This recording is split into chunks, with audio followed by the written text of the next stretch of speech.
So good afternoon, everybody. I would like to welcome you from Medical Care Service for Refugees Bochum. My name is Bianca Schmolze, and I'm very happy to welcome you all to this 7th session of our series of lectures. Medical Care Service for Refugees Bochum is a social medical human rights organization and psychosocial treatment center for survivors of torture and war. As I said, my name is Bianca Schmolze, and I'm responsible for human rights advocacy projects in our organization, focusing on refugees' rights and the rights of survivors of crimes against humanity to truth, justice, and integral reparation.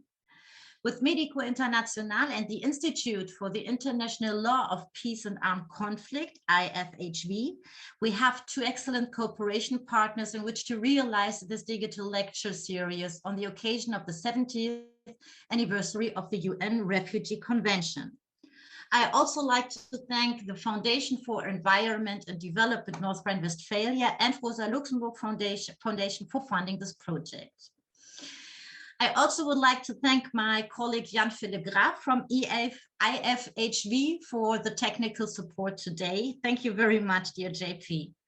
So before we start, some technical hints. So during this session, you can use at any time the Q&A button to type in any questions you may have, and we will address your questions to the speakers in due time. For privacy reasons, given that the webinar is being recorded, we will not read your names when we read out your questions, and we look forward to your questions and comments.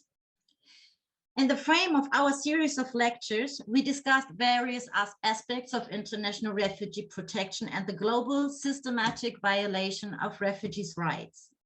Especially in our last 2 sessions, we analyzed EU refugee policy, the attempt to regulate forced migration and to pressure countries in the global south to keep refugees and to cut off legal escape routes. For those who could not attend these sessions, we invite you to have a look at the YouTube channel of the IFHV, where you can find all sessions of our series of lectures. Today, we want to shed light on the situation of human rights defenders that try their best to support refugees and strengthen their rights, while governments ignore the latter and try everything to prevent refugees from reaching the soil of the European Union. NGOs decided to not accept this ignorance and violation of refugees' rights and develop various approaches not only to support refugees, but to save lives. Lives that would have been lost without the responsibility of activists that cope with governmental tasks. Today, we will speak about solidarity, about human rights, about self-organization of refugees, but also about the attempt to criminalize people and NGOs supporting refugees, their rights and their demands. So let me introduce you our panelists today. Please welcome Maurice Stiel from Alarm Phone, an initiative of volunteers fighting against the big number of refugees dying in the Mediterranean Sea by facilitating sea rescue. For its activities, Alarm Phone received the Human Rights Prize of Pro Asyl in last year. Congratulations for that. Our next guest is Mokdar Danyaye from Alarm Phone Sahara, a partner organization of Alarm Phone that works in the region of the Sahara to rescue migrants in distress in the desert that is often called a cemetery due to the high number of refugees that die on their way through the desert in the hope to reach the EU. Please also welcome Katarzyna Ślubik from the Polish Association of Legal Intervention, Interwencja Prawna, providing legal support to refugees that are stuck at the Polish-Belarusian border. Katarzyna will tell us about the current situation of refugees at the border and their detainment in camps, where even humanitarian NGOs like Médecins Sans Frontières did not have access. Now the Polish government started to build a wall to protect the fortress Europe, instead of protecting refugees. Last but not least, please welcome Raed Aloubet from the Moria White Helmets. Raed lives on the Greek island Lesbos and is representing Arab-speaking refugees in the Kara Tepe refugee camp.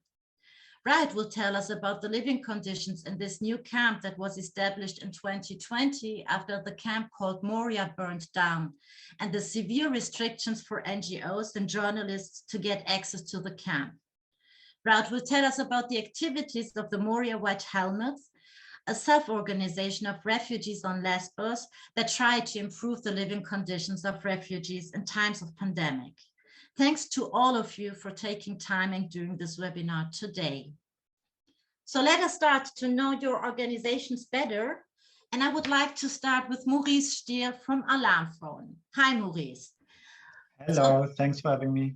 Please tell us shortly about the political context you are dealing with and why you decided to support refugees.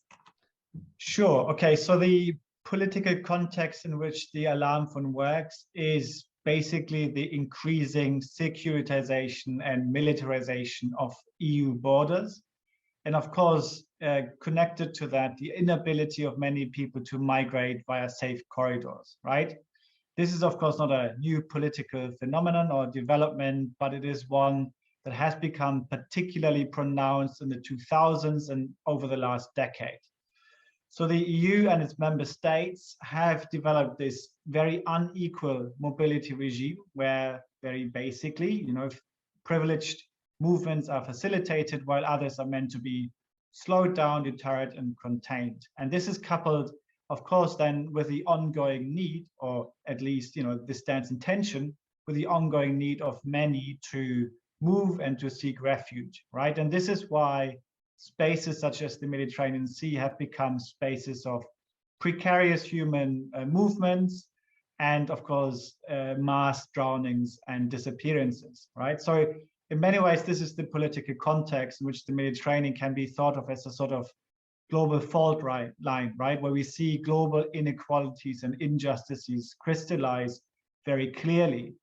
What I want to say about this specific context, however, is that despite this mobility regime, people continue to move, right? And this is something that is a fact that we see not only in 2015, which was, of course, a historical year, but also ever since, right? We see how over the last years, hundreds of thousands of people have crossed the sea and arrived. So basically, what the EU is trying to do, which is to sort of neatly manage migration, is not really successful in a sense, right? Because people still take the right to move and to arrive in Europe. But of course, the costs are very high, right? Just over the last days, again, we have seen shipwrecks, people losing their lives at sea. And because of these high costs, the Alarm Phone and other networks have decided to intervene here and to offer a sort of helpline that people can call so that we can support them when they are in distress at sea. So these are basically the reasons why the Alarm Phone decided in 2014 to become active in the Mediterranean. So can you tell us how that works? So I can imagine that it's not very easy to facilitate sea rescue. So please tell us a little bit about how that works in concrete. Sure. So the idea, was developed basically after the Arab uprising started in 2011, and when more people tried to cross the Mediterranean Sea, and with that the rising death toll, right? So the question was what people on the move would have on them that could allow them to reach out to others in solidarity with them, right? And which is often the phone. And so the idea became sort of reality in 2014 when we then set up this hotline service that could be reached by people in the various different Mediterranean regions. And we started to build a catalog of scenarios, basically, of distress in the Mediterranean, right? Because as you can imagine, I'm sure, the geographical conditions are very different. The political and social context in the different regions are very different. Authorities in Europe respond differently to distress situations. So we had to basically learn how people move across the sea and how we could try and assist them, right? And so when we launched this network in 2014, we did not really know whether anyone would call us, right? But over the years, we've built trust. And so since 2014, we have supported around 4,000 boats in distress. And while we don't have the exact number of people who were on these 4,000 boats, I'm sure there were hundreds of thousands. And so what we do once we get a call from a boat in distress is to think about how we can precisely support them. Of course, it's always crucial to find their GPS location and then to try to mobilize rescue, right? But unfortunately, as I'm sure everyone is aware, it's really difficult. It has become really difficult to mobilize rescue because European authorities are so reluctant to rescue. And so we are not only trying to assist people in distress, but also to document these forms of non-assistance that occur at sea, right? So this is, in a nutshell, the work of the Alarm Fund. Very nice too. So I think we are going to speak about all this more in detail later on. This first round is just to get an impression about your activities. So let's come to Mokhtar, because Alarm Front Sahara is working quite similarly, but in a very, very special region. So Mokhtar, I'm happy that you're here. And yeah, please tell us a little bit about Alarm Front Sahara. Hi, everyone. Thanks. Wow, the video is good. Thanks, Bianca, for giving this opportunity. I don't know why, but my video just cut. But are you hearing me? We hear you. We hear you. JP, Okay. Can you try perhaps to put on his camera again? I don't know what's happening now, but I'm clicking on it, Okay. but it doesn't make anything. If Okay. maybe you can try your side. JP, could you try? Yes. I tried. Okay, thank you. I saw the message, but I click, it's still nothing happened. Okay, just go ahead. We listen to you. Okay. I said thank you first, and I am Mokhtar Daniele, as Bianca present me, in charge of communication and relationship for Alarm Phone Sahara.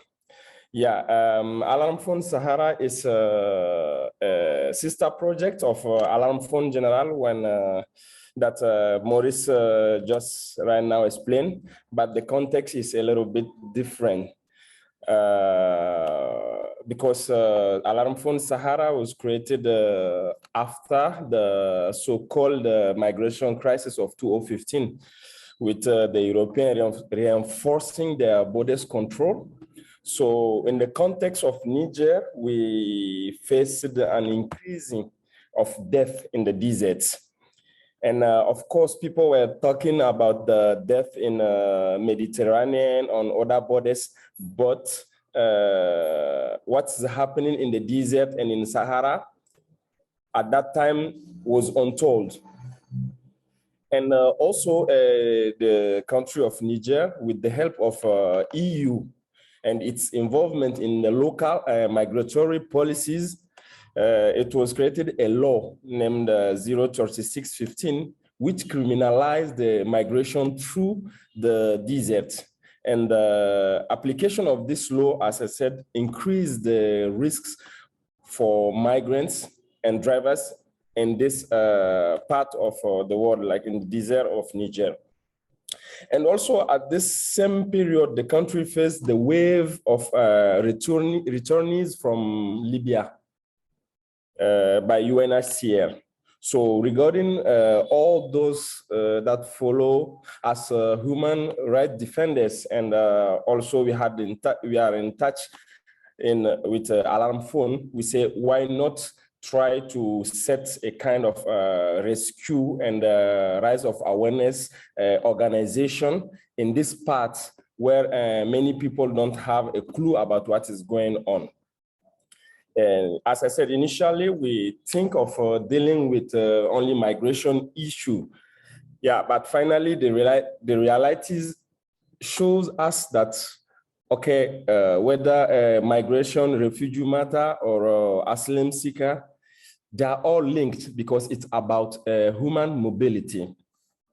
So that's why we multiply our activities from helping migrants and trying to document what is happening in the desert and on the roads of desert, what is happening, like the drama, the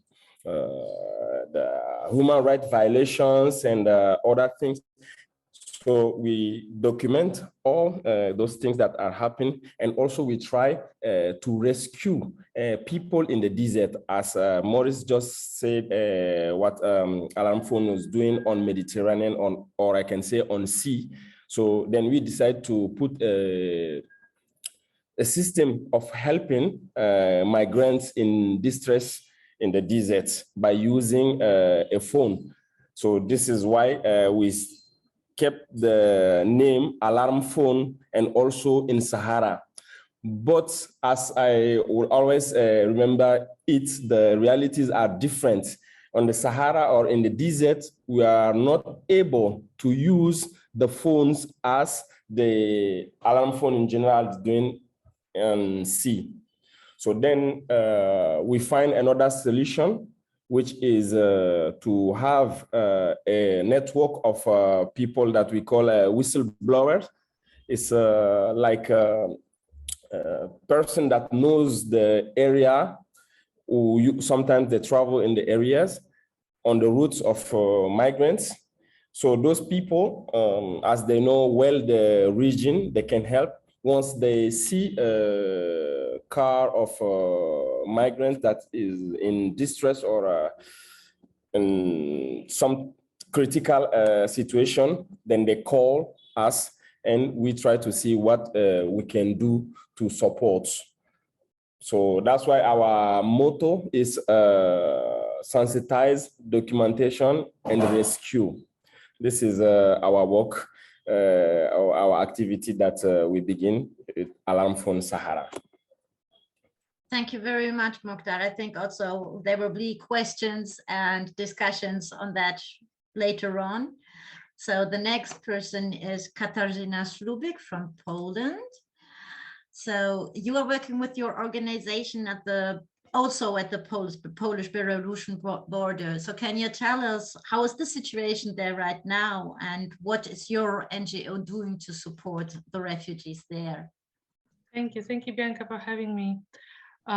Yes, indeed, the Association for Legal Intervention has been active in the area of legal assistance and advocacy since 2005, but indeed, since August last year, we are much more engaged also in provision of humanitarian aid and, like monitoring of the violations, but we also remain loyal to our core activity, which is provision of legal advice, but mainly to people who have crossed the Belarusian border and entered Poland. I just have one slide, maybe just to show you which region we're talking about. I hope it's so. Yeah. Okay, so I guess you can see that what we're talking about is the people being brought to Belarus in an artificial way. So it's a kind of an artificial migration route created by the Belarusian regime. So they are bringing people by planes to Belarus, to Minsk, and then pushing them, or sometimes inviting them, but very often pushing them towards the Polish border, the border of Lithuania, and border of Latvia. And what happens then, they push the people over the border, and then they just ban them from coming back. So what the Polish authorities are doing, they are pushing them towards the Belarusian territory again, but then it's not possible to return to Belarus anymore, because the Belarusian armed forces are just standing at the border and not letting people back in. So they are in a limbo. They are trapped in the woods at the Polish territory, but there are also many people at the Belarusian border, in the Belarusian territory also. So this situation escalated in August last year, and it's much calmer now. So we've seen many many episodes of this whole crisis. So in the beginning, they were just like individuals crossing the border. Then the Belarus orchestrated like large groups of people trying to push through the borders, push through the makeshift fences that the Polish armed forces were managed to put up like in autumn. So there was also some attempts to cross the border using the violence, and then it's much calmer now. It started to calm down in December, and January is much calmer. It doesn't mean that there are not people trapped in the woods at the on the Belarusian on the Polish and Belarusian territory. We still have many distress calls, but it's it's like one fourth of what used to be happening in October and in November. So we used to have like between 1,500 and 2,000 distress calls at the height of the crisis, and now it's like 400 a month, etc. So this is what's happening at the border. Obviously, the situation is very difficult. And as you already mentioned, Poland is trying to set up a large wall. We do have like this makeshift, very dangerous for people, fences, but now we're putting up a wall. And obviously, I'm sure we will be also discussing that later, but obviously like the routinely, the practice of pushbacks is being implemented quite routinely. Then people who have been pushed back like 10 times, 20 times even, people with children, people being separated with children. I guess what's different from the stories that we've already heard today is that the climate is quite different. So we have temperatures below zero, we have snow, we have cold, we have ice. So the majority of the ailments that people have are like hypothermia, for example, which has already caused like 12 deaths that we know of. Okay, so what we do, and just maybe very quickly about what we do keep providing legal assistance to people, but also like new needs have arisen since the crisis erupted. So for example, we also train lawyers, because not that many lawyers are skilled in migration law, because maybe it's not obvious, but we have not been impacted by the 2015 crisis. We have never had large numbers of asylum seekers in Poland. So maybe just for a couple of years when the war in Chechnya was erupted, but then we have never had large numbers of asylum seekers. So there's no infrastructure, but also not that many lawyers, not that many people who were trained in supporting migrants and asylum seekers.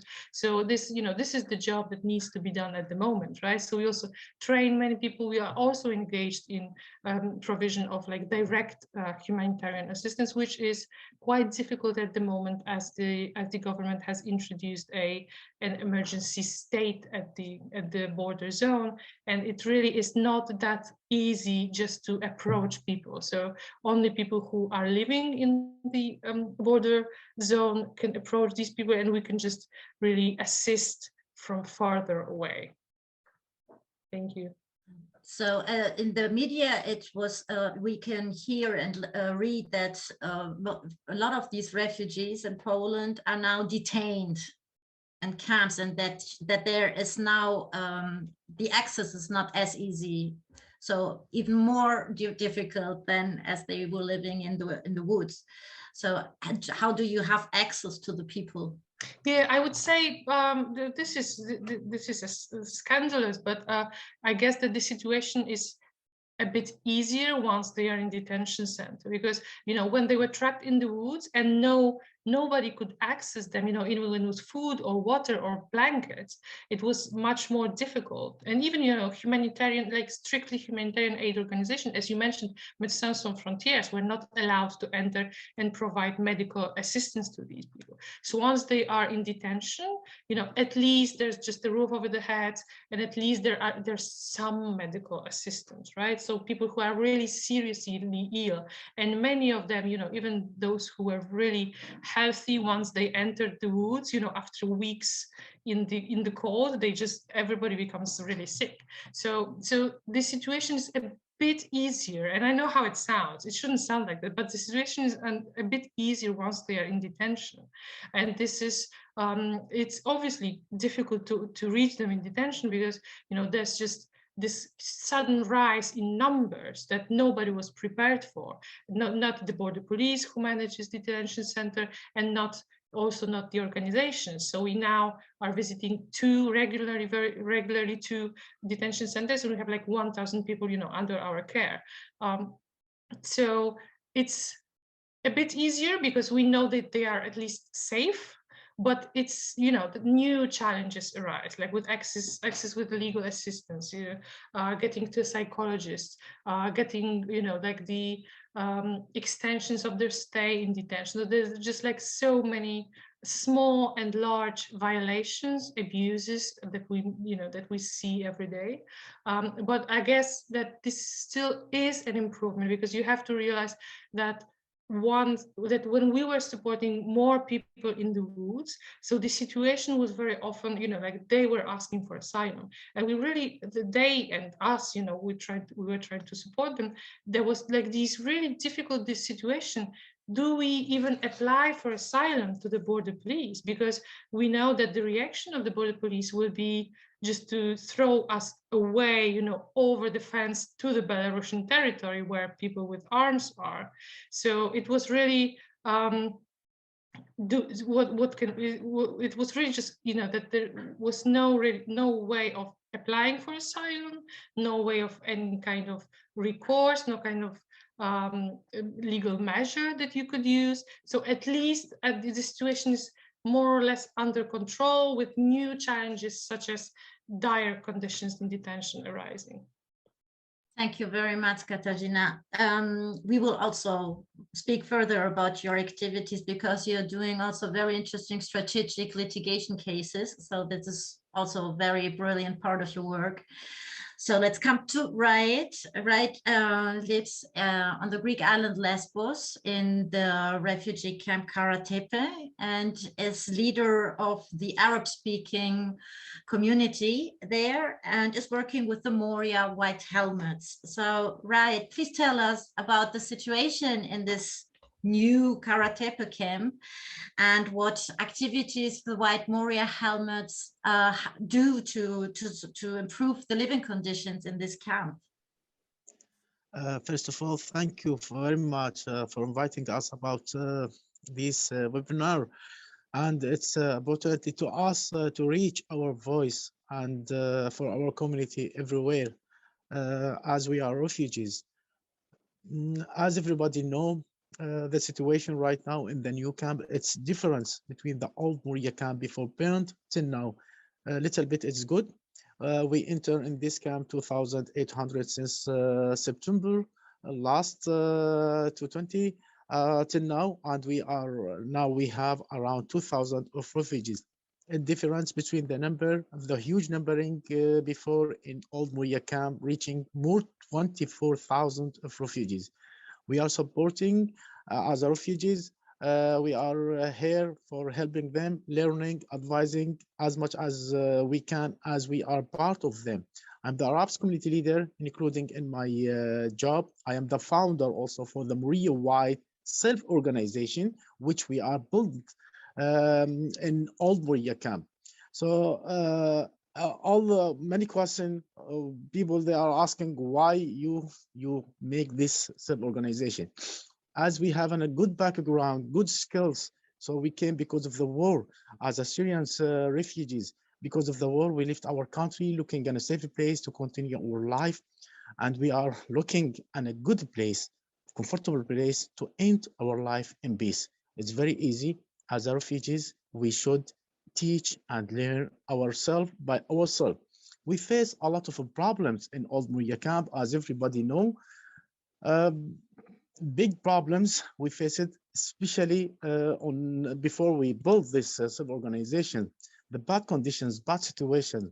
We don't have any good facilities, any services at that time. No toilets, no showers, no electricity, nothing at all. We are living at the jungle under the olive trees, and nobody care about us. We are living in a summer tent. At the winter, imagine yourself, in the winter, you are living in the summer tent. It's not enough even for 4 people. They give it to us for 4 people. It's not enough even for 1 single man. So because of that, we decide to build this self-organization, and we success at that time.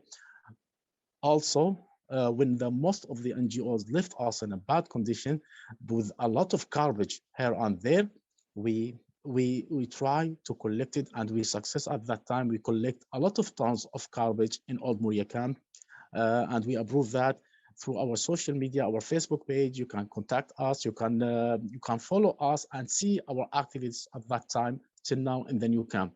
And we are taking care about the electricity issues here inside the new camp, and we have good cooperate with the technical department for fixing, repairing, and help the people as much as we can. Again, because of the pandemic of the COVID at that time in Old Moria camp, people, they don't know about what COVID-19 mean, and they don't know about this dangerous virus. We start to make an awareness team, and we separated by simple way. We bring in a cartoon, and we mentioned what COVID-19 means, how you can protect yourself and other in a simple ways. As our refugees, as a good background, we are teachers, we are engineers, we are doctors, we are nursing, we are firefighter, first aiders. We are helping each others by simple way, and we success as well.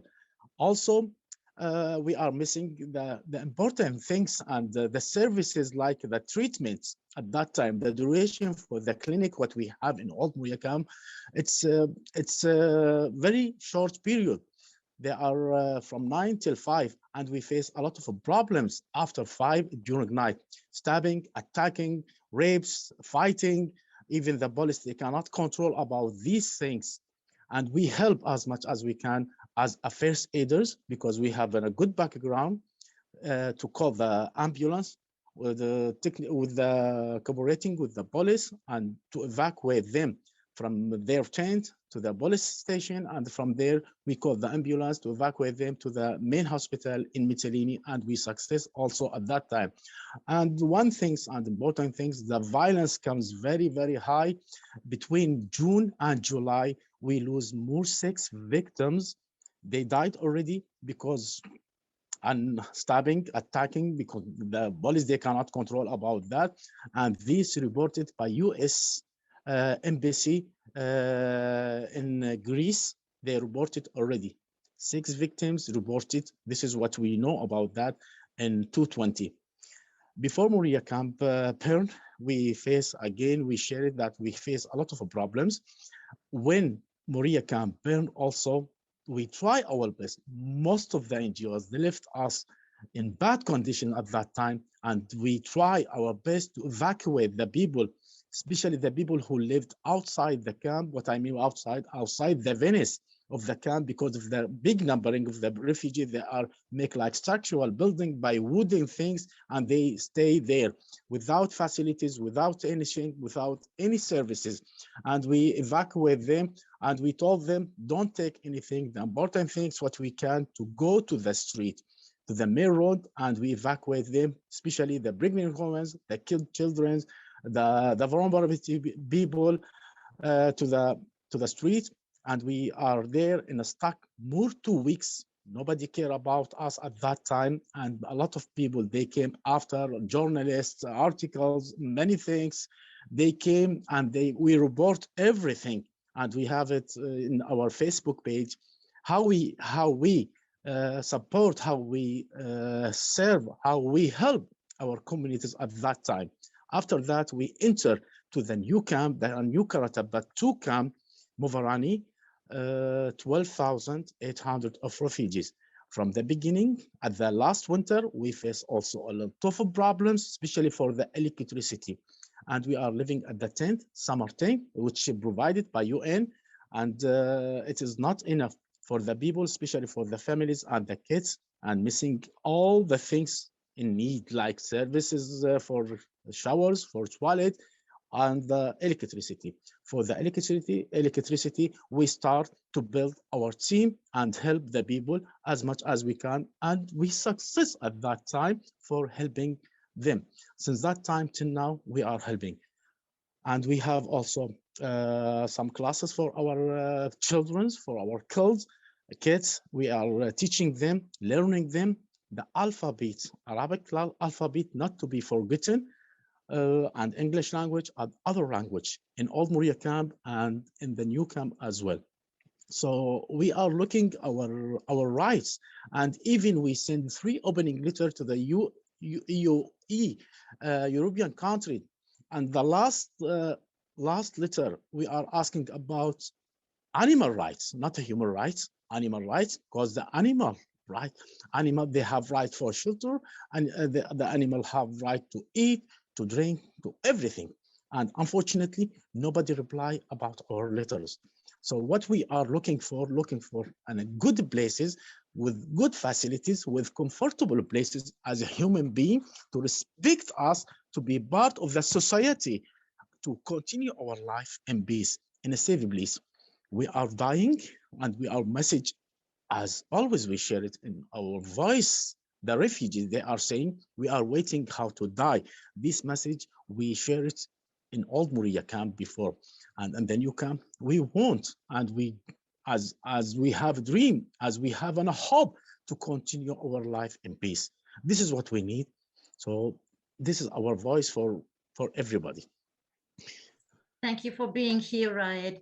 So I would like to know from all of you, because all the different initiatives you presented show very clearly that you always have to deal with security forces, police, guards, whatsoever. So what are your experiences? So like being in a refugee camp, trying to help the people in the camps, but you have to cooperate with the guards of the camp. Or Katarzyna, when you are talking about your situation, so how do you deal with the security forces or guards and the detention camps to get access to the refugees? And Mogdar and Maurice, so how in the case for sea rescue or refugees in distress in the desert. So please, can you tell us a little bit about your experiences to realize your activities? You have to do this kind of cooperation or dialogue. So how does that work? Would like to start? Maurice? Mm-hmm. I can just quickly say that for the alarm phone, this is, of course, a central dilemma, right? I mean, on the one hand, we support people when they are in distress at sea, but on the other hand, we know that quite often the distress is being worsened by state actors, right? So when we look to the Aegean Sea, for example, we know that there are Greek forces that are involved in systematic pushback operations, right? They abandon people in distress at sea, right? They sometimes disable engines. They sometimes place them in these sort of floating tents and just leave them behind, right? So they're actually causing even more distress to the people in need, right? So this is a central dilemma, but in many ways, in certain regions at least, our hands are quite tied when state actors and also EU actors such as Frontex condone and are actively participating in human rights violations, right? So in other regions, we try to mobilize actors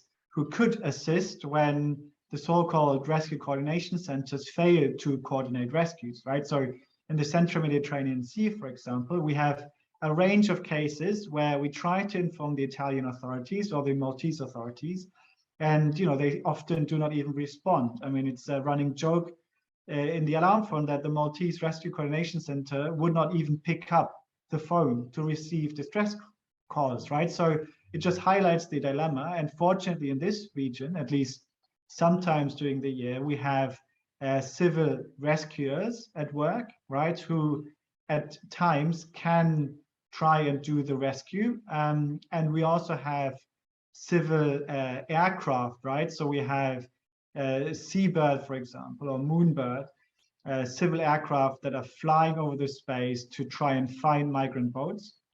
And once we have this information, so the GPS position, more information from people in distress at sea, we try to mobilize rescue by using a range of channels, right? So when we have the feeling, for example, that state authorities are not responding adequately, we try to pressurize them, right? So we try to use media channels, right? We try to use other political networks and parliamentarians, EU parliamentarians sometimes, to try to put pressure on authorities to rescue, right? Sometimes this is possible, sometimes it is not.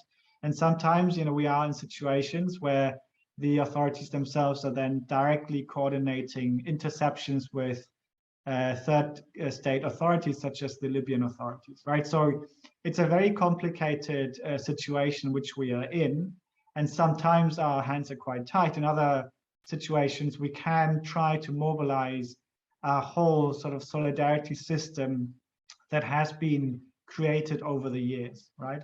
So when we think about the different authorities in the EU, and of course also in Northern Africa, in Turkey and elsewhere, we see how they react really differently to distress situations, right? And I think, for example, Salvamento Marítimo in Spain are quite good in really following up on distress situations and sending out rescue forces, whereas in other areas of the sea, you know, there is systematic abandonment, if not, you know, systematic forms of pushback. So for us, this is definitely a central dilemma, as I guess it is also for Mokhtar and the Alarm from Sahara. Did I understand you right, that you also document when these these institutions that are responsible for sea rescue, when they don't react? So you document all these cases as well. Did I understand you right? Yes, so we document every situation, you know, all of the distress cases that we have, and then we also try to scandalize the situation, right? Ideally in real time, so that we can mobilize authorities to actually go out and act. If they don't, we try to at least document it and then have a sort of archive of human rights violations that is unfortunately growing and growing, right? Yeah, so documentation of human rights violations, of non-assistance, of interceptions and pushbacks, these are all part of the Alarm Phone work. Very, very good. So Mokhtar, in your region, you also have to deal quite often with militias as well. So there's also another quality of risking lives in your work. So what are your experiences when you really try to help people that are in distress in the desert? So share some of your experiences, please. Mm-hmm. Okay, I don't know, the video don't want me to, yeah, okay, as I start speaking. It's either or. Yeah, okay, but I will go on. Yeah, as Maurice was saying it right now, it's a big dilemma, even for us also. And yeah, of course, the situations are different, because we are in a situation that it's kind of an obligation for us to work with the militaries and others force, because the area is not too practicable for us as activists and human rights defenders. So they are the ones that making patrol and they can move freely in those spaces. And the other part of the dilemma is that, as we know, the world is, once they find migrants, is to bring them back. Like if they find them in the deserts, even if they are in, is to bring them back. And once they bring them back, it's for the migrants like a end of the journey, because they can't go back again, because they will take the, how they call fingerprint, because they put them with IOM and other stuff. So it becomes difficult for the migrants to continue their journey. So now, once they call us, and we, as Alarm from Sahara, can go there at the place, because we don't have the possibility or even the right or even the capacity. So we sometimes say, okay, we will contact the military, but the migrants don't like that because they know that with the migrants, they bring them back and they please us to come ourselves or maybe find another solution. So you see, this brings a big confusion and a dilemma for us, but of any way we deal with them, and sometimes they help. We used to call the military once we find some situation and we don't know what to do, and we can't do anything apart from calling them. And this situation, sometimes they act and they help for rescuing. But the other specificity of our part is the law that I talked about, the law 036/15, which criminalized the activity of migration in the north of Niger. So this law for us is a kind of bag in which they put a lot of things. It's not too clear because we don't know at which level we are against this law, because the law said that if you help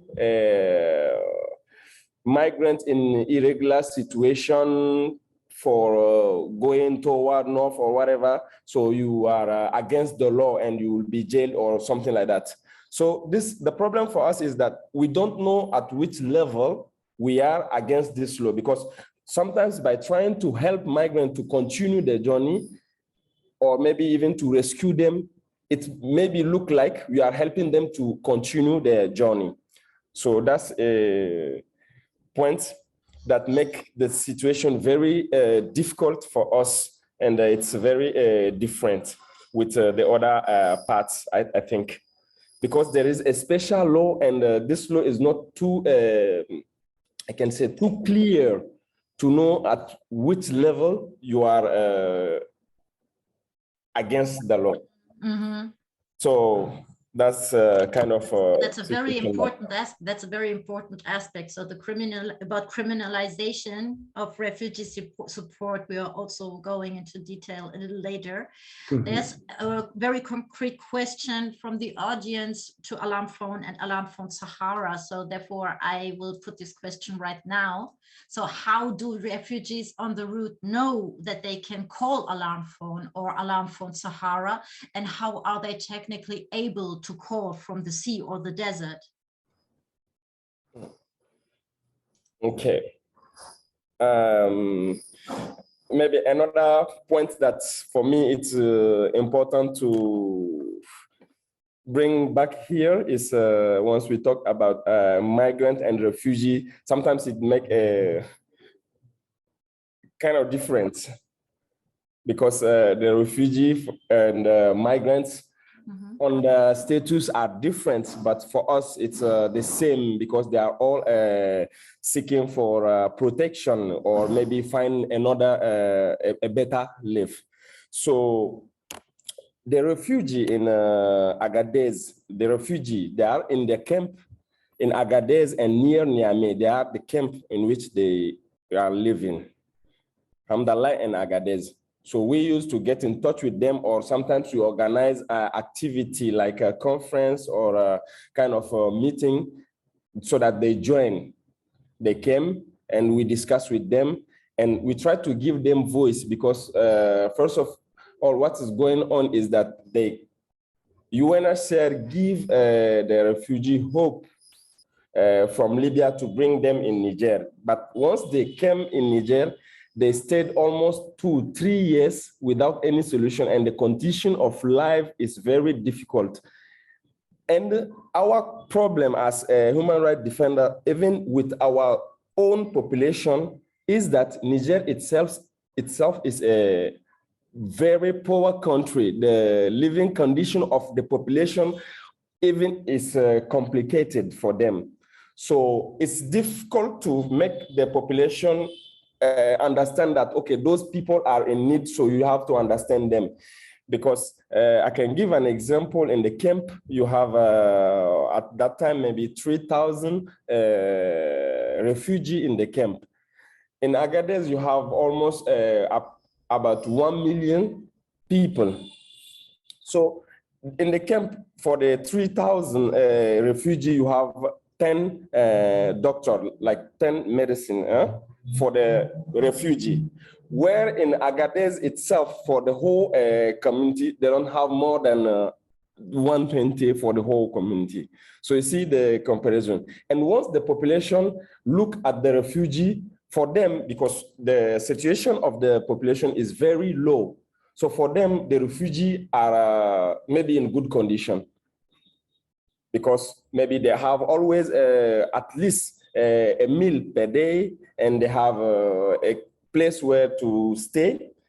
We know that the condition is are very difficult for the refugee, but the population is difficult for them because their situation is maybe even worse. So this is the kind of dilemma, some things that we face. And about migrants, one, we are in many platforms where we share our contacts. And even in the town of Agadez, we have our headquarter bureau, I don't know how to call it, where we receive migrants and we share tracks and addresses with them with the number, so that if they see someone in distress, they can call us or they can call this number. Very good. And yes, and it's not only in the desert of Sahara is specifically, but we work on all the routes of migratory, because Niger is a kind of runabout where almost all the sub-Saharan pass through to get to Maghreb, whether Algeria or Libya. So that's make the country a hub. So we have mobility of migrants, and we are in touch with self-organized migrants group that sometimes we invite them and we share contact. We give them our addresses, because we are on Facebook, we are on Twitter, so that they can get in touch with us. And also, since the pandemic of COVID, things change even in our activities. At the beginning, we focused on the movement, but since COVID-19, the thing became difficult because we faced a new situation with a lot of people blocked in Agadez, because usually some go through the north, some come back, but during the COVID-19, they are all blocked in Agadez. And the other side, Algeria, continue his mass pushback, and they stayed in all in Agadez. So now, then we change our activity now to collective kitchen, where every Saturday we invite a community. We can say, okay, this Saturday, Guinean community are invited. So we share food with them, discuss and take testimony. It's a way of us to give them solidarity and to try to make connection with the local population. So that's what we do. Thank you so much. So these are so creative approaches in such difficult situations, really. So Katarzyna, so for Poland, please tell us a little bit about your contacts you had to police or militaries or whatsoever when you tried to get access to refugees. Thank you. Yes, the situation varies depending on whether it's detention center or it's the situation at the border. So in detention center, we've had already there's like this long history of NGOs providing legal assistance in the detention centers. So it's pretty much, you know, like a stable situation. It's obviously much more chaotic now, and the border police who manages the detention center uses like, you know, like these small excuses, you know, like COVID or lack of capacity, lack of room, just to make it much more difficult for us to provide quality legal assistance. But I don't think there are any plans on banning it all completely. So there's this, the reason is also that they have these large number of people that they've never had before, and they really do not want to contribute to riots or strikes, because these things also already happen. So they do, in a way, try to make people happy on the, in the way that they understand this notion. So they do let organizations in detention centers, but at the border it's like it's a completely different situation. So this is like a battlefield. So this is war, actually. So because you have to understand that the state actors, meaning border police and the army, are main perpetrators of all of the abuse. So they do not only stand at the border and prevent people from entering, but they also take them into trucks, get them, somewhere to their offices, do not process them, do not let anybody in, and then just take them into the truck once again late at night, and they just drive them, somewhere into dark woods, right? So this is what they do. Obviously, the reason is also because the situation is new for them. With detention centers, they more or less knew what to do from the beginning.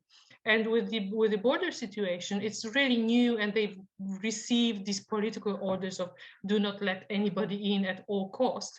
And they were just trying to figure out how to do that, to not maybe violate the law very openly, but then indeed the result was that they did violate the law, and they continue to do that. So this is so this is just us using legal measures, us trying, as Maurice also mentioned, bring the media in, trying to bring the parliamentaries, MPs in, trying to bring the ombudsman. So for a couple of months, the situation was that if you had a person who was trying to apply for asylum, and you wanted the border police to accept the application, to accept their claim, you would have to bring in the ombudsman, bring in the media, no matter how late in the night it was. And if there was no ombudsman or anybody from the office of the ombudsman nearby, then you would not initiate the action. You would wait till till a couple of days later, so that as many people could come, as many media could come, as many journalists, so that you would be sure that they would not be taken back to the border. And it worked 50-50, in 50% of cases.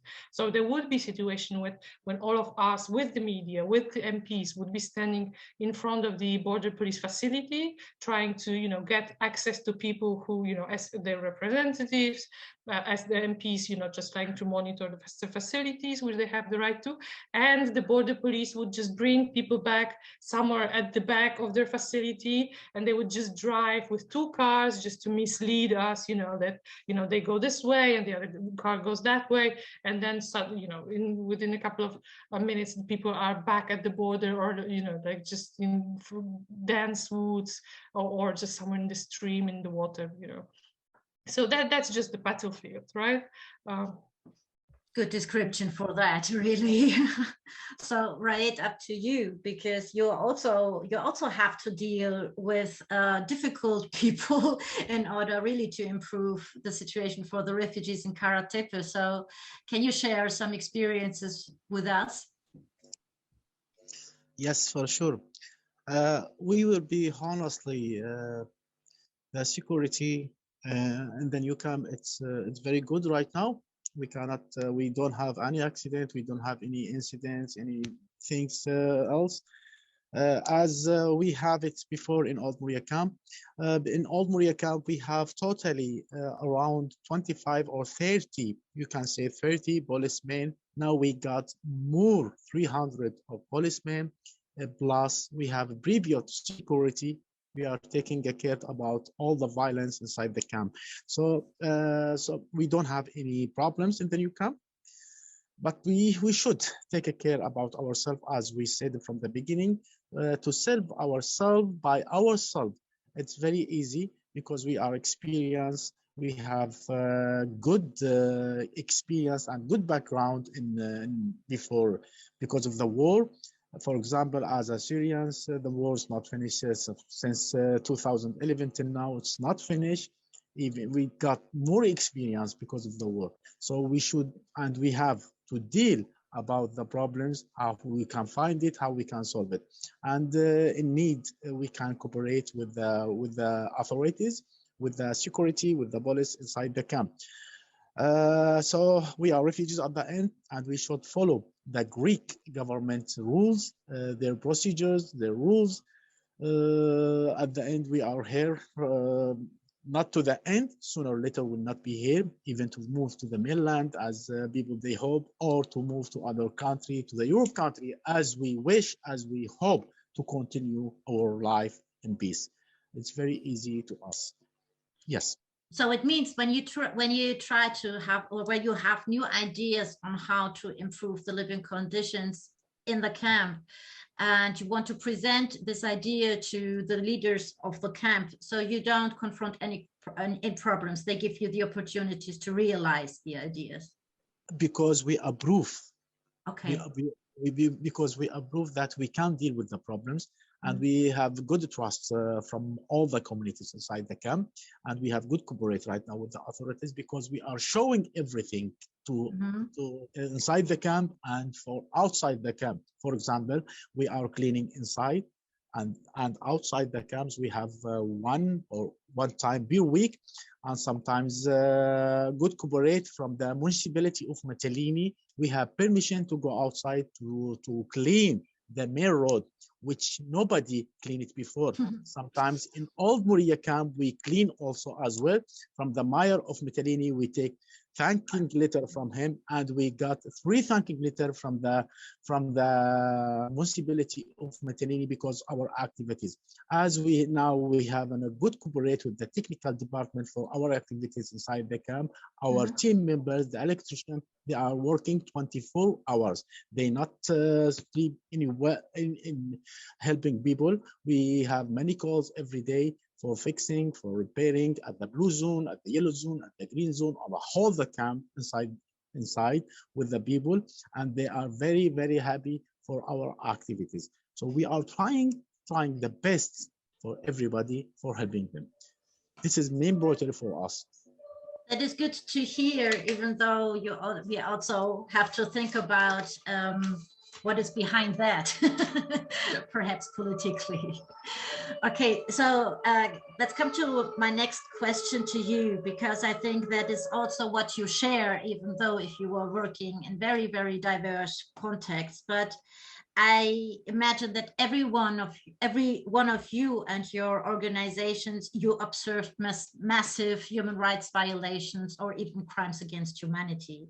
So therefore, I would like to ask, what did you really observe and who do you blame for these crimes? Let's speak openly.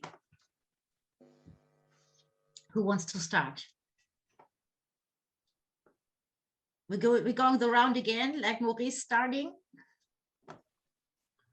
Sure. I think, there's much blame to go around, but at the heart, we of course have to first think about, in the Mediterranean context, EU actors and member states, right? So EU institutions, especially Commission, and also member states that are primarily responsible for what we see unfold in the sea, right? Firstly, of course, there are implications in setting up a unequal mobility system and reinforcing it.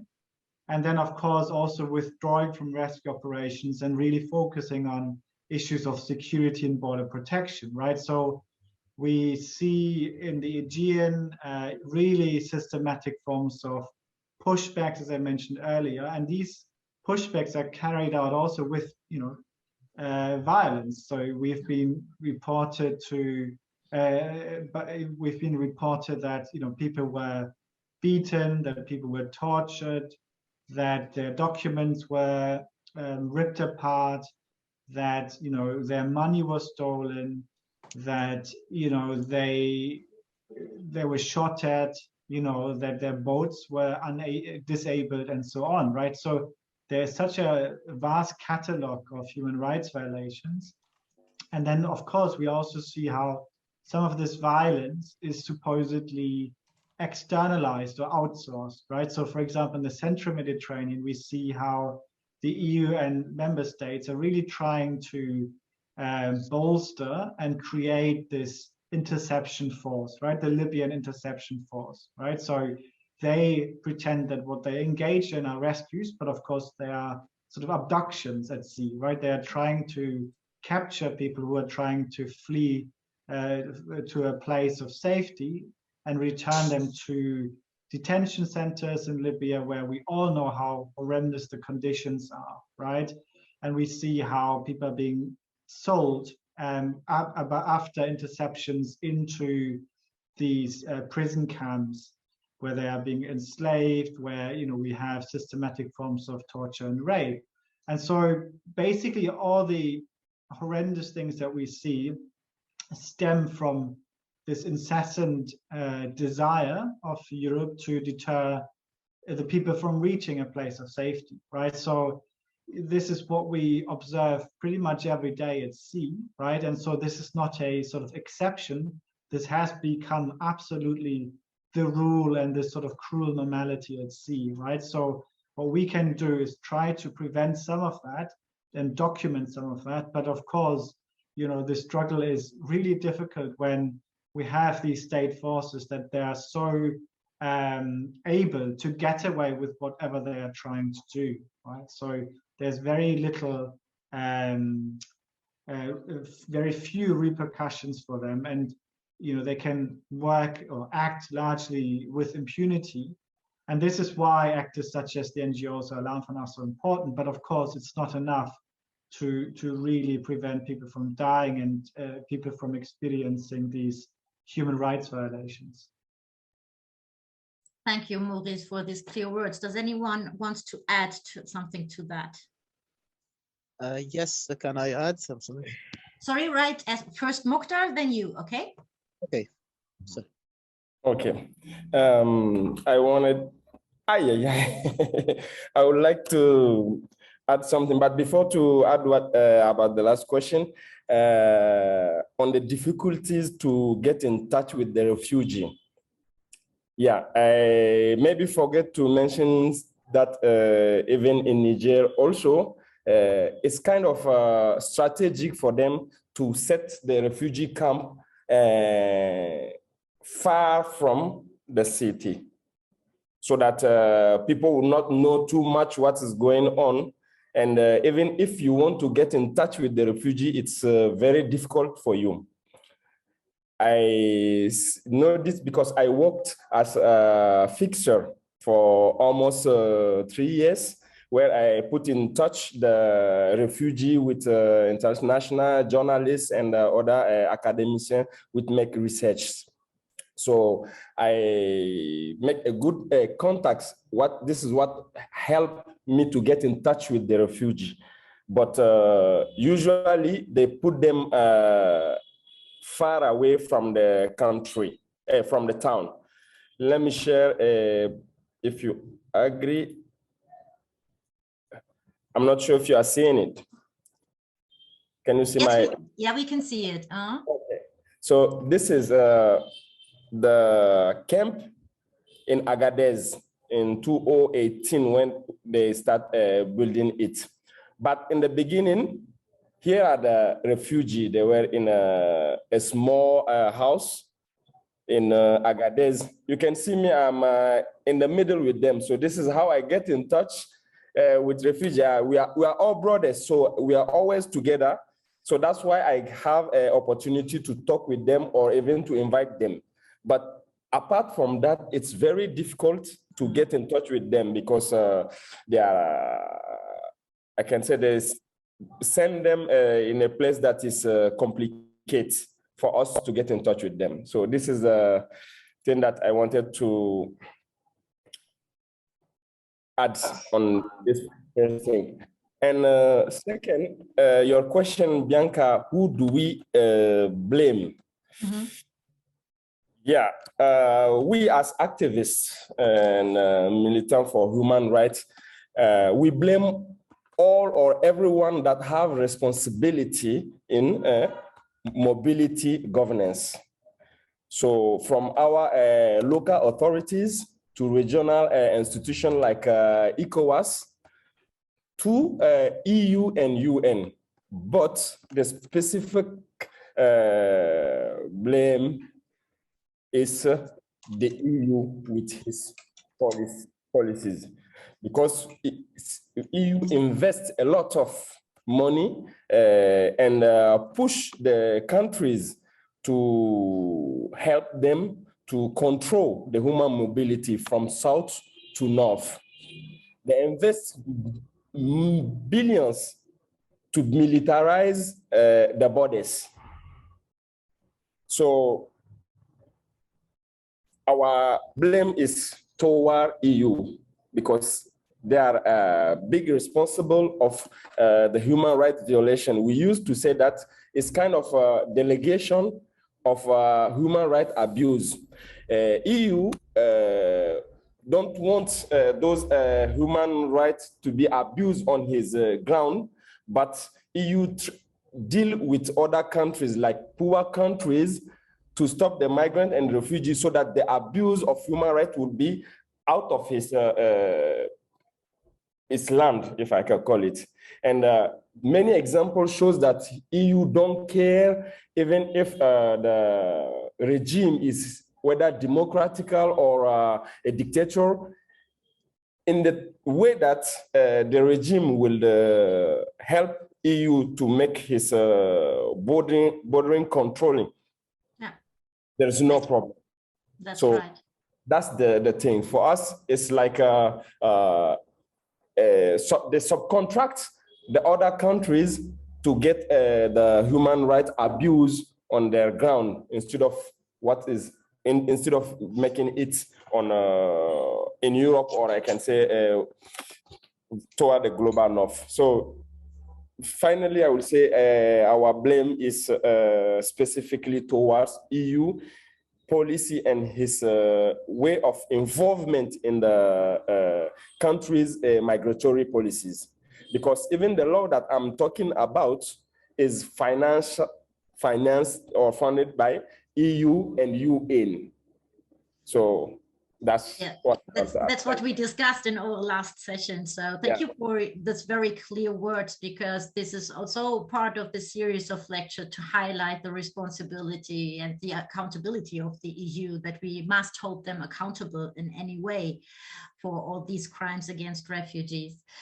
So as time is running quite quick, I would like to make another point. So as you all analyzed, the crimes are committed by the European Union towards refugees, but at the same time, they try to criminalize human rights activists that try to support refugees. So that's what I want to talk with you about that. So I think in nearly all your contacts, you are experiencing a kind of criminalization. So who wants to talk about that? So we have human rights activists that stand before that are in trials now because of their activities, and so many other forms of repression against human rights defenders working with and for refugees. So therefore, I would like to discuss with you about that shortly. So who wants to talk about that? So perhaps Maurice, because you are also part of a campaign to support the so-called LERRN 3. So this is one of the most scandalous proceedings that is going on. So perhaps you can explain a little bit about that. And perhaps you others can add some experiences of criminalization of human rights defenders in this context. Sure. So on the one hand, we see how solidarity activists are being criminalized, right? And if this happens, there is at least sometimes some sort of media coverage of that, right?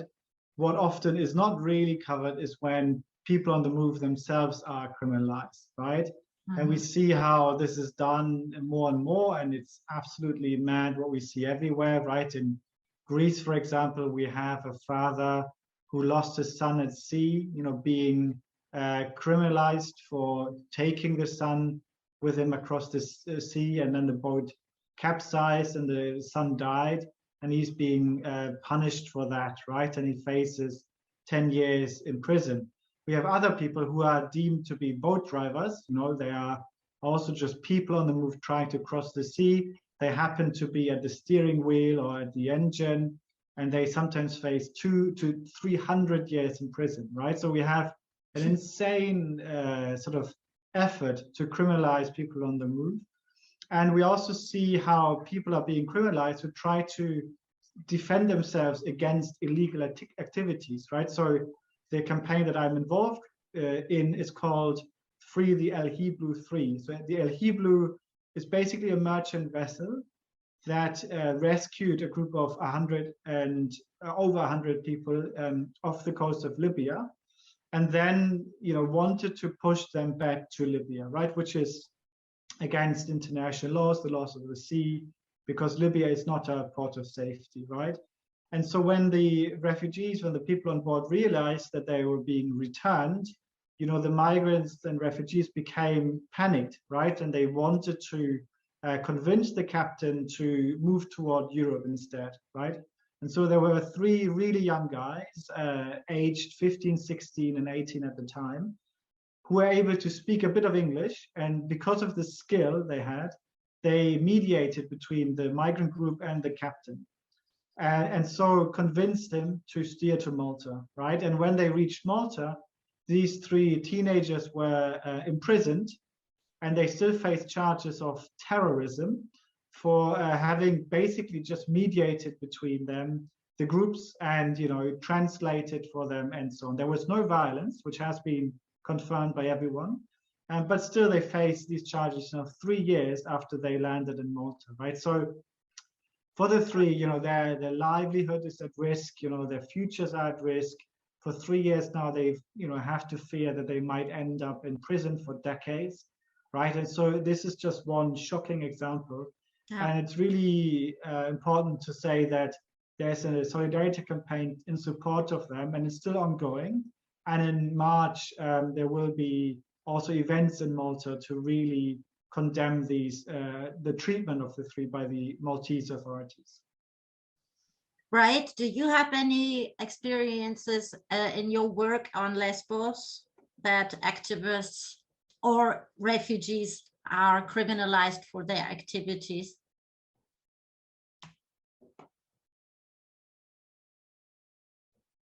Your microphone? As we are refugees in Old Moria camp and in the new camp as well, so we face a lot of problems, and already we have documentary through we mentioned, and we share about all the things what's happening in Old Moria camp and in the new camp through our Facebook page, and we show everybody around the world about what's happening before, what's happening now, and what will happen maybe after, how we can deal with these situations. We are very angry and we are very sad about what's happening right now for the people who we lose them, especially through the sea. They are coming from the Turkey and they are victims, they are died, especially the kids, the children's last 2 weeks. And as you know, everybody know about the social media, what's happening. So we want to share our message again, and it's very clear. So it is big shame for the Europe. We are blaming them, and because they should responsible about what's happening for the refugees from long time till now. And we are asking about the Human Rights Watch, because they are watching what's happening, and we need their help as much as they can to finish this disaster what's happening for the refugees, not only for us, for all the people who came from their country to the Europe country. So we need our support, your support, we need your help, we need our rights. This is very clear, and this is our messages. That's it. Thank you so much, Mokhtar. Can you tell a little bit? So I know that you also work with the Alarm Front Sahara. I think if Mokhtar's... Did he leave us? No, he's with us, or yeah, he's with us. As we were talking also about criminalization of refugees, so I know that the Alarm from Sahara is watching very closely the situation in Libya. So we discussed the situation of refugees in Libya during our previous sessions, and now there is a big campaign done by Refugees in Libya, a self-organized group. And please tell us about this campaign they were launching right now to raise the attention worldwide, and how they can be supported. Thank you very much, Bianca, for bringing up this issue. That is very, very sad to have people seeking for protection, and now they find themselves in I can say double trap, because they don't know who to trust even. In Libya, there is no real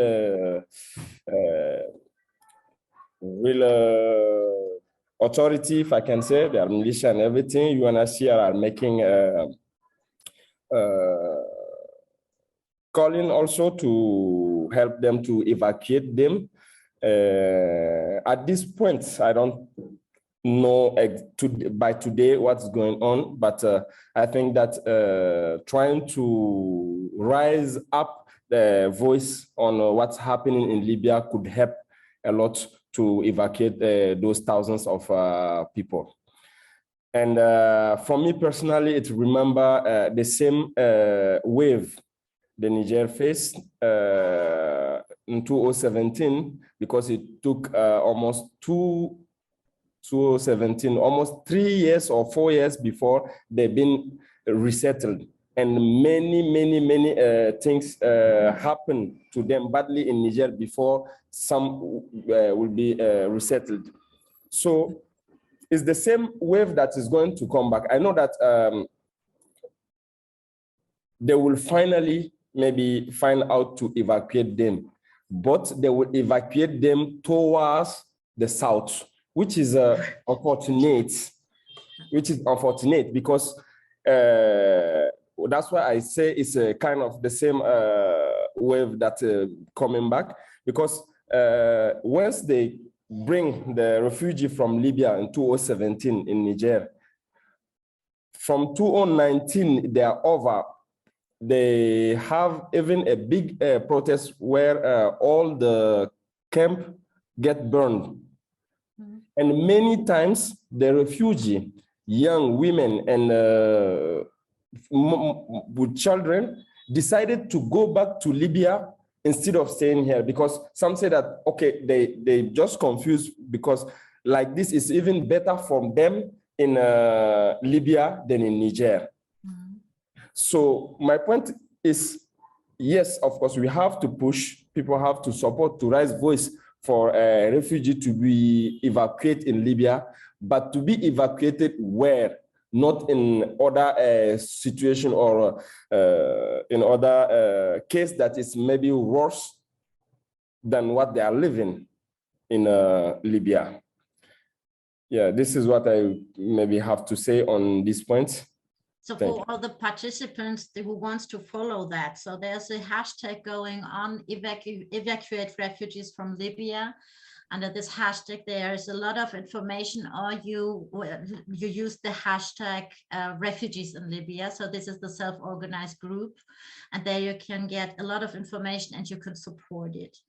Katarzyna, coming to you and to the situation in Poland. So there's also a kind of criminalization for refugee supporters, and people living near the border, they found a very nice way to show solidarity to the refugees. You mean the Green Lanterns? Exactly. Oh yeah, so there's this campaign going on, that people who want to show their support for refugees, show that their houses are open towards welcoming refugees, that they just light a green light in their houses. But yeah, but if we talk about criminalization, so these are the houses that are targeted with like unlawful searches, for example. So I think that we are quite lucky at this point that we have not had this huge campaign of this huge mass charges being put on people, on activists.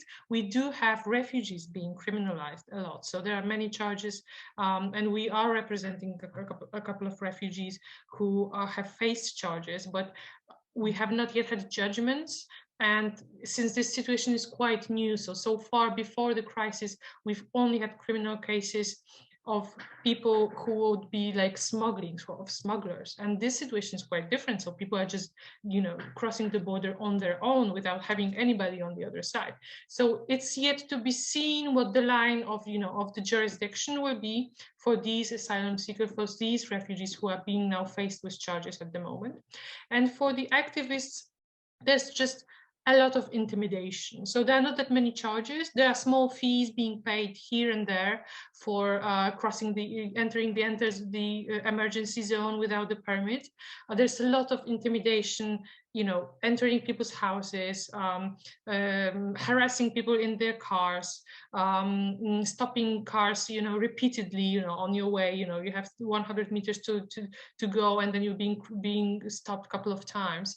And then there's the border police and the army cooperating, for example, with churches, and then, you know, the priests would go on Sunday, and, you know, doing the mass, and you would just, like, you know, point fingers and, you know, and also try to, you know, discourage people from helping anybody. So there's just a lot of this intimidation and, you know, like showing of power, showing of force. You know, there's lots of armed forces in the you know, next to the border. So whenever you look, you just see somebody in a uniform. So this also creates this atmosphere of fear, but not that many charges yet. I think we haven't crossed this bridge yet, but it's yet to be seen what the strategy the Polish government takes in the upcoming months. My God, my God. So there's a comment from the audience to this same topic of criminalization. So saying, we remember the Juventa trial still open in Trapani, Sicily, after 5 years from the seizure of the ship in Lampedusa. Urgent action is needed, and still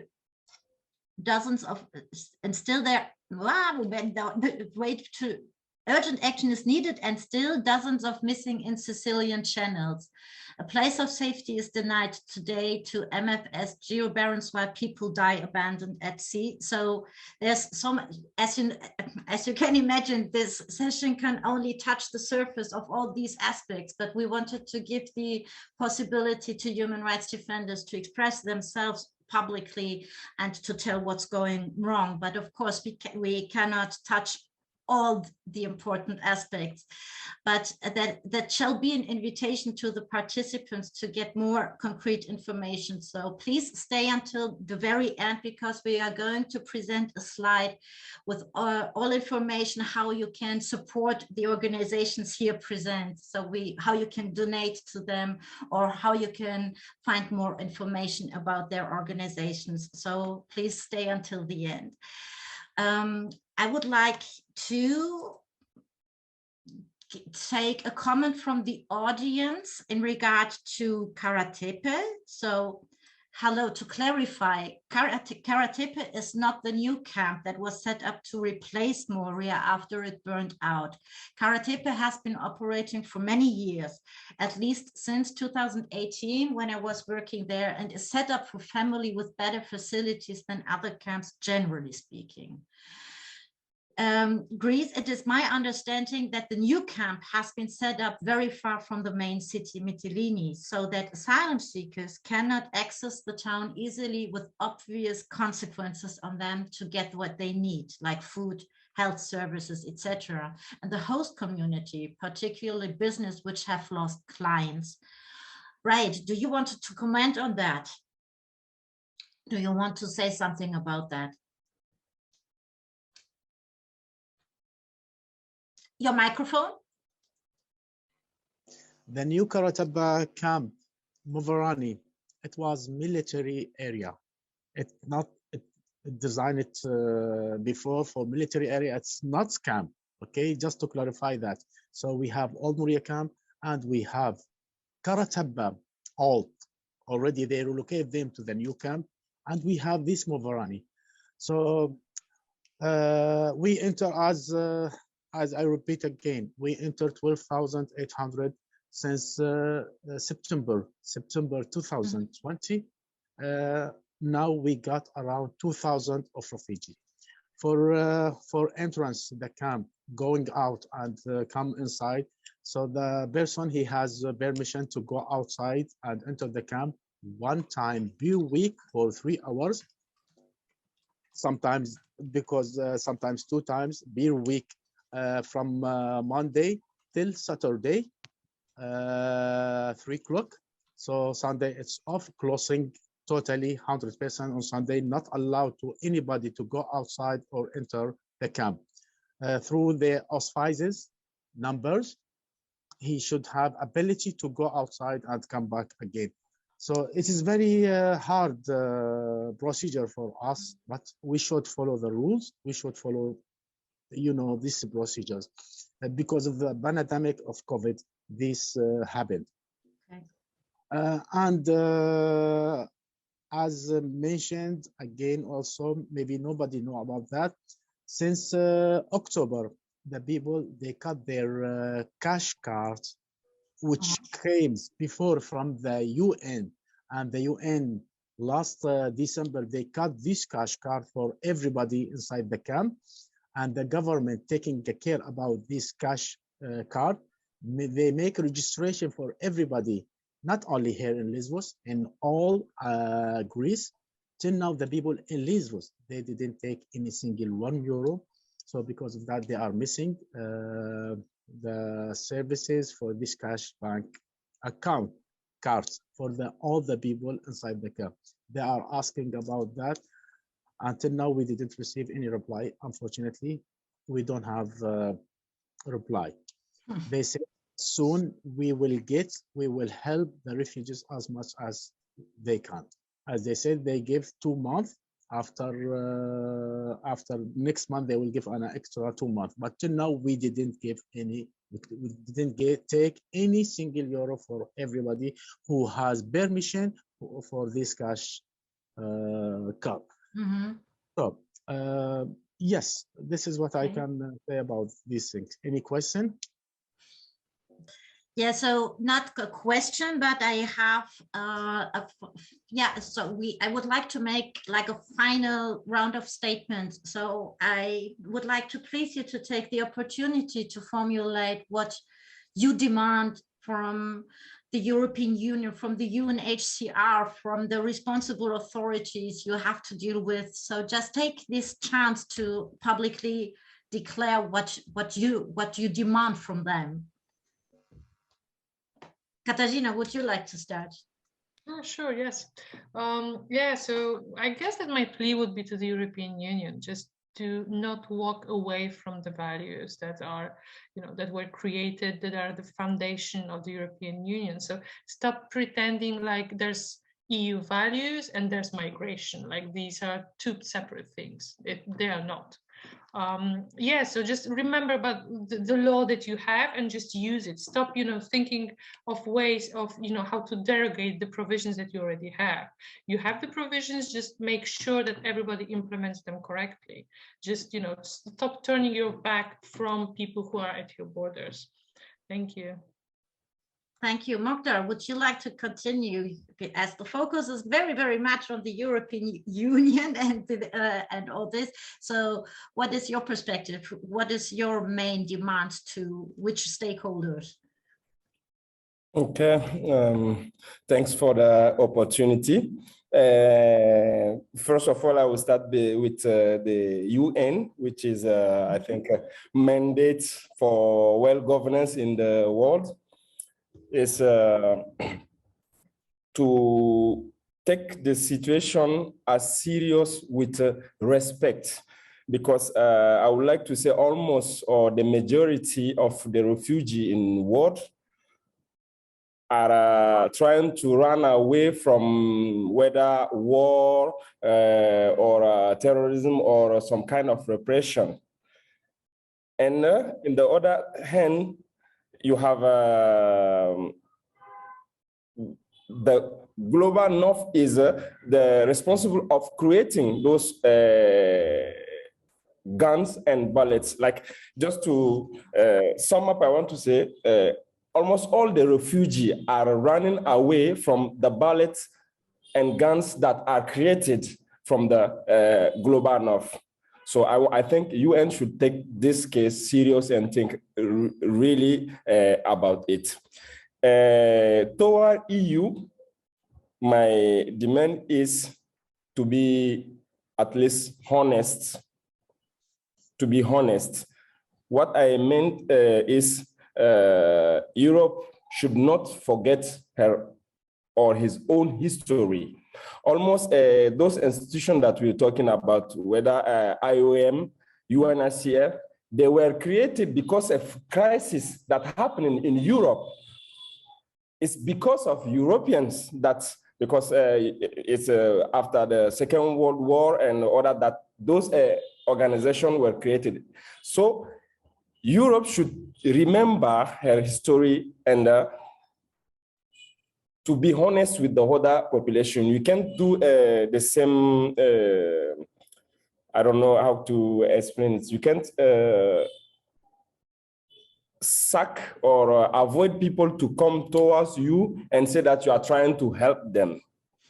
It doesn't work, because if we take now what is coming on always is the amount or the money that EU invests for the migration governance in the global south. Yeah, to be honest, almost the majority or the maximum of this money, again, return back to Europe, because all the money is spent by to reinforce border control, to militarize. So the tools and everything that they buy from this money is manufactured in Europe. So it's look like they give the money, but the money is spent the way that it go back to Europe. So seriously, and to my local authorities, because they are not exempt of blame also, because we can't say the problem is only from North or from the superpower, I can say. From our leaders also, they should respect their people, just the respect. Because I mentioned the case of pushback that Algeria continue to do. Many people are pushed back from Algeria every week. The last one is yesterday. We have the number almost 1,000 people that they send and just throw them in the desert. Since 2019, we are talking about it, but up to now, no African country, or I can say government, say something about it. So I think that they have to respect their people, because they are they know that their people are sucking and reprimanded by Algeria. Many are dying in the desert, and they are together with Algeria. They signed some regional convention and also international protocol. So they have to say something by respect to their people. And maybe at the end, not the least, to our fellow militant activists and you, everyone, to not be discouraged, to have patience and continue the struggling. Thank you. Thank you, Mokhtar. Right, I would like also to hear you. Very easy to say. We want to raise our voice everywhere. Please, if we have our rights, give our rights.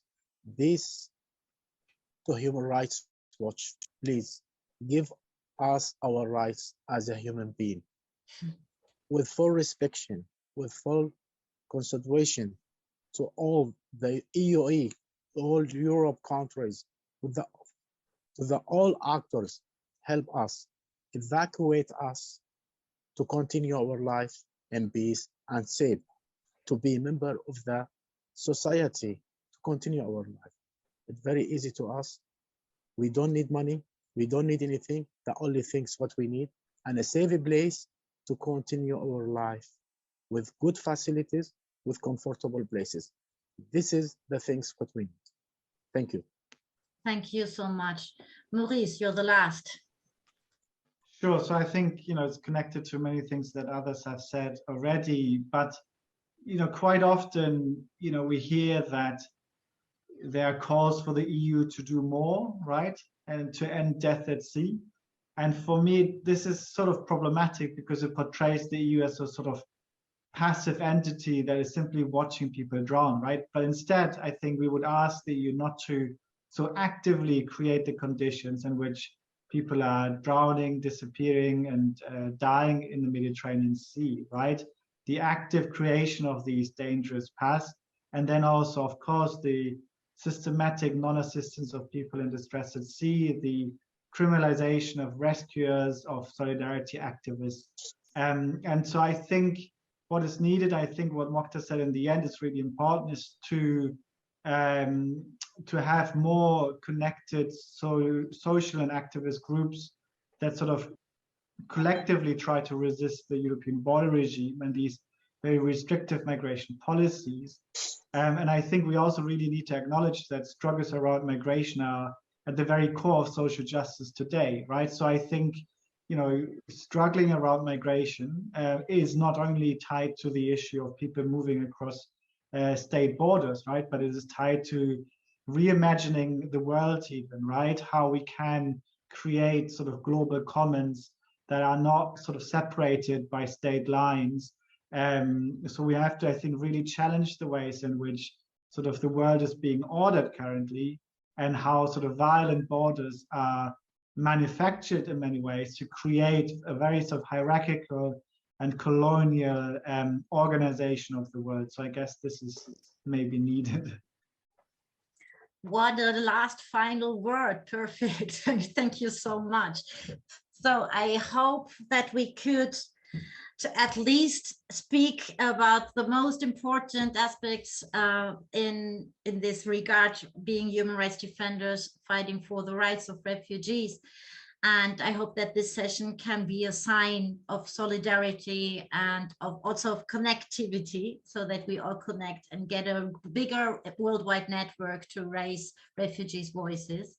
So I thank you very, very much for your participation. And before I say goodbye, JP, I would like to please you to show the slide where you can see the contact data on how to donate to the organizations. In case you want to donate, you can also write me an email, and then I can forward you the information. But at least you can make a photo right now, and then you can have the most important information if you want to donate to this organization. Right, you want to say something? Sorry. No, not all. It's okay. Continue. Very sorry. Okay, just for your explanation. So the Moria White Helmets is, as you heard, a self-organization of refugees. So they are, as refugees, they are not allowed to have an own bank account. So if you want to donate to this organization, this is via the German organization Hoffnung Leben. So when you put the subject MWH for Moria White Helmets, then Riot and his organization will receive the money. So as I said, in case you want to get into touch with the speakers of tonight, of this webinar, you can contact me and I can forward the contact data of everybody who's sitting here. So I thank you really for this afternoon, and I hope we stay in touch and that we also raise our voices together in future. And I wish everybody a nice evening, and thank you for everything. And yes, see you in the next session. We have 2 sessions left, so I hope to see you there. Bye-bye. Thank Bye-bye. you. Bye. Thank you. Thank you. Bye-bye. Ciao.